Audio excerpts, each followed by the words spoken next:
Para saudara dan saudari yang Tuhan cintai, selamat pagi dan selamat bertemu lagi dalam renungan harian dari Paroki Santo Fransiskus Assisi Apio, edisi hari Selasa, tanggal 28 Januari 2025.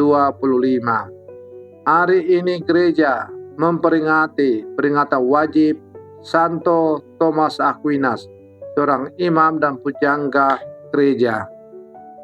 Mengawali hari yang baru ini, kita hendak mendengar dan merenungkan sabda Tuhan. Marilah sebelum kita mendengar dan merenungkan sabda Tuhan, kita berdoa. Dalam nama Bapa dan Putra dan Roh Kudus. Amin. Allah Bapa Maha Pengasih, Engkau telah menjadikan Santo Thomas Aquinas cemerlang karena cintanya akan kekudusan dan karena ketekunannya dalam ilmu ketuhanan. Bantulah kami memahami yang diajarkannya dan mengikuti yang dilakukannya. Bersabdalah ya Tuhan, kami siap mendengarkan. Terpujilah Engkau Bapa, Putra dan Roh Kudus, kini dan sepanjang segala masa. Amin. Para saudara dan saudari yang Tuhan cintai, sabda Tuhan yang hendak kita dengar dan kita renungkan untuk mengawali hari yang baru ini diambil dari Injil Markus pasal 3 ayat 31 sampai 35. Tuhan bersamamu. Inilah Injil suci menurut Markus. Sekali peristiwa, datanglah ibu dan saudara-saudara Yesus ke tempat ia sedang mengajar. Mereka berdiri di luar, lalu menyuruh orang memanggil Yesus. Waktu itu, ada orang banyak duduk mengelilingi dia. Mereka berkata kepada Yesus, "Lihat, ibu dan saudara-saudaramu ada di luar, dan mereka berusaha menemui engkau." Jawab Yesus kepada mereka, "Siapa ibuku? Siapakah saudara-saudaraku?" Yesus memandang orang-orang yang duduk di sekelilingnya itu, lalu berkata, "Ini ibuku dan saudara-saudaraku. Barang siapa melakukan kehendak Allah, dialah saudaraku laki-laki, dialah saudaraku perempuan, dialah ibuku." Demikianlah sabda Tuhan. Para saudara dan saudari yang Tuhan cintai, melalui bacaan Injil yang baru saja kita dengar, Yesus mengajarkan suatu kebenaran tentang kerajaan Allah.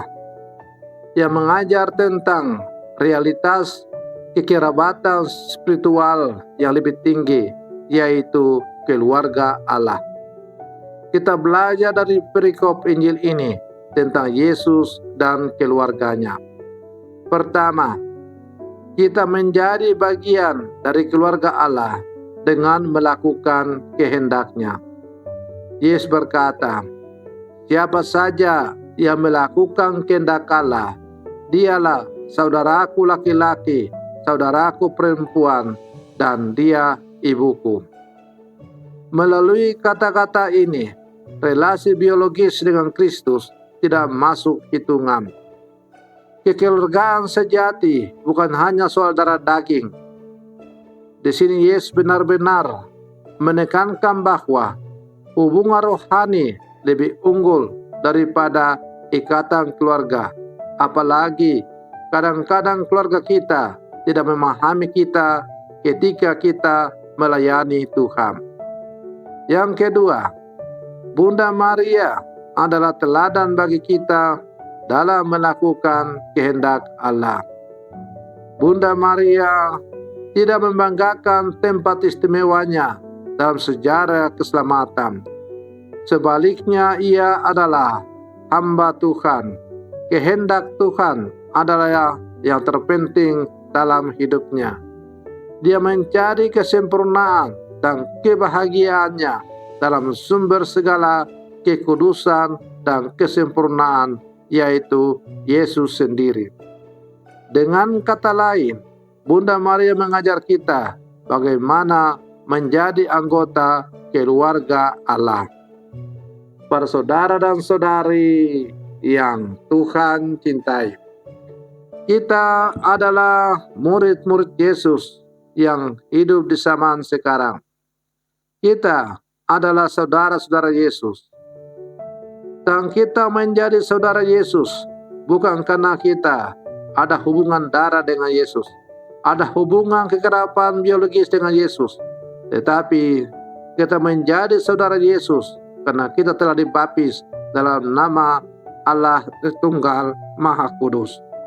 Dengan dibaptis dalam nama Allah Tritunggal Maha Kudus, maka kita dibaptis dalam kehidupan Yesus.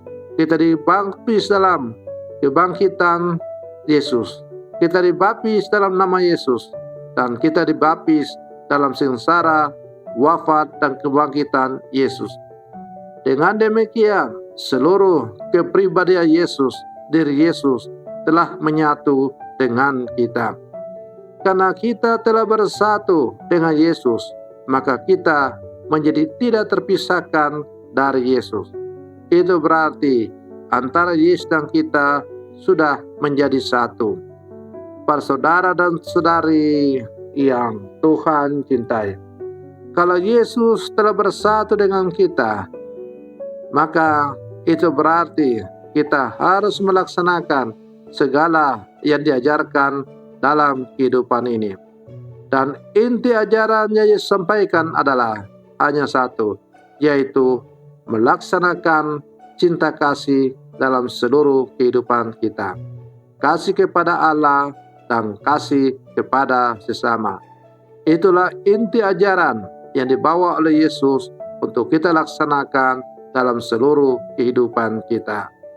Para saudara dan saudari yang Tuhan cintai, menjadi saudara dalam Kristus jauh lebih penting, jauh lebih tinggi daripada hubungan kekerabatan karena biologis.